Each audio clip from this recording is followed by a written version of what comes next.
Breaking news చూస్తున్నాం. Delhi liquor కేసులో MLC కవితకు ఊరట దక్కలేదు. ఆమెకు మధ్యంతర బెయిల్ ను నిరాకరించింది రౌస్ అవెన్యూ కోర్టు. దానికి సంబంధించిన బ్రేకింగ్ న్యూస్ చూస్తున్నాం. ఎమ్మెల్సీ కవిత ఢిల్లీ లిక్కర్ స్కామ్ కేసులో మధ్యంతర బెయిల్ పిటిషన్ అప్లై చేశారు. తన చిన్న కుమారుడికి ఎగ్జామ్స్ ఉన్నందున మధ్యంతర బెయిల్ ఇవ్వాలని ఆమె కోర్టులో అప్లై చేశారు. కానీ దీనికి కోర్టు నిరాకరించింది. ఆవిడకి ఈ కేసులో ఊరట దక్కలేదు.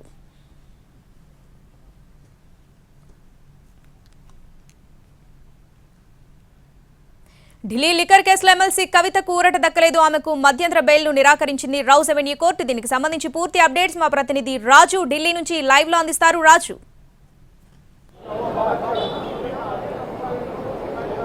శ్రావణి, కవిత బెయిల్ కి సంబంధించి కీలక అప్డేట్ వచ్చింది. కొద్దిసేపటి క్రితమే court Rouse Avenue court special judge Kaveri Baweja కవితకు బెయిల్ ఇవ్వడాన్ని నిరాకరిస్తూ ఆర్డర్ ఇచ్చారు. అంటే ఏదైతే లిక్కర్ కేసులో అరెస్ట్ అయినటువంటి కవితకు మధ్యంతర బెయిల్ ఇవ్వాలని చెప్పి గత వారం 4వ తేదీన సుదీర్ఘ వాదనలు కవిత తరపున అభిషేక్ మను సింఘ్వి వినిపించారు. ముఖ్యంగా సెక్షన్ 45 కింద అంటే మహిళలకు, దాంతోపాటు లెజిస్లేచర్స్ ఎవరైతే ఉంటారో వాళ్లకు కొన్ని వసతులు ఉన్నాయి. సో ఖచ్చితంగా మహిళగా అసెంబ్లీలో అంటే కౌన్సిల్లో ఎమ్మెల్సీగా ఉన్నారు కాబట్టి కవితకు బెయిల్ ఇచ్చే అవకాశాలు ఉన్నాయి.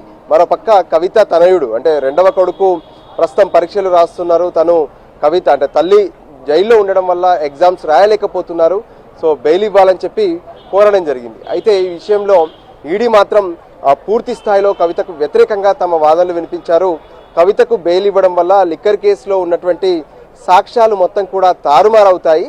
అంతేకాదు ఏదైతే ఇప్పటి వరకు అంటే విచారణ జరుపుతున్నటువంటి క్రమంలో గతంలో ఇప్పటికే కొంతమందిని అంటే వాళ్ళు గతంలో ఇచ్చినటువంటి వాంగ్మూలాలను వెనక్కి తీసుకునేలా ఒత్తిడి చేశారు. మరోపక్క కవిత తన వద్ద ఉన్నటువంటి సెల్ ఫోన్లలో ఉన్నటువంటి డాటాను మొత్తం కూడా ధ్వంసం చేశారు, ఆధారాలను ధ్వంసం చేశారు.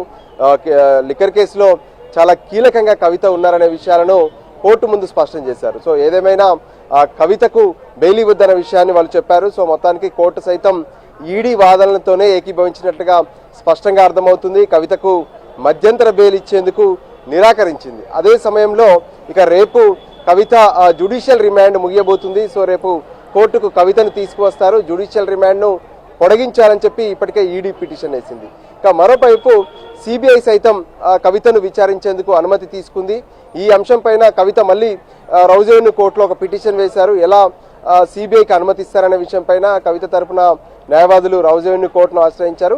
ఈ విషయం పైన 10వ తేదీన విచారణ జరగబోతుంది. సో మొత్తానికి ఒక ఏదైతే అంటే కొడుకు విషయంలో కానీ లేదంటే మహిళలకు సంబంధించినటువంటి ఇష్యూలో కానీ లెజిస్లేచర్గా ఉన్నటువంటి ఇష్యూస్లో కానీ ఎక్కడైనా సరే కొంత తమకు అనుకూలంగా బెయిల్ వస్తుందని చెప్పి కవితతో పాటు కవిత తరపున న్యాయవాదులు కూడా భావించారు. కానీ మొత్తానికి ఇప్పటి వరకు ఏ రకంగానైతే ఢిల్లీ లిక్కర్ స్కామ్లో అరెస్ట్ అయినటువంటి వాళ్ళ విషయంలో కోర్టులు కావచ్చు, ఈడీ కావచ్చు వ్యవహరించినటువంటి విధంగానే మొదట్లో ఎవరికి కూడా బెయిల్ దక్కలేదు. సో అదే విషయం ఇప్పుడు కవిత విషయంలో కూడా రిపీట్ అయింది అనేది స్పష్టంగా అర్థమవుతుంది.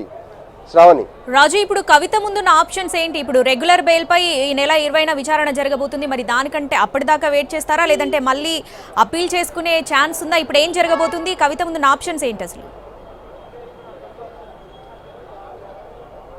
వాస్తవానికి మధ్యంతర బెయిల్ అనేది 15వ తేదీ వరకు కావాలని కోరారు. ఎందుకంటే పరీక్షలు 15వ తేదీన ముగుస్తాయి. సో కొడుకు పరీక్షలు రాయలేకపోతున్నారు, అంటే ఆందోళనగా ఉన్నారు, యాంగ్జైటీ అనేది డెవలప్ అయింది. సో ఖచ్చితంగా తల్లి పక్కన ఉండాల్సినటువంటి అవసరం ఉందనే విషయాన్ని స్పష్టం చేశారు. సో ఇప్పటికే చూస్తుంటే 15వ తేదీ అనేది కూడా దగ్గర పడింది. సో ఈ పరిస్థితుల్లో మరి హైకోర్టు ఆప్షన్ ఉంది, ఆ తర్వాత సుప్రీంకోర్టుకు కూడా వెళ్ళొచ్చు. సో ట్రయల్ కోర్టులో బెయిల్ నిరాకరించినప్పుడు ఆ పై కోర్టుకు వెళ్ళే అవకాశం ఉంటుంది.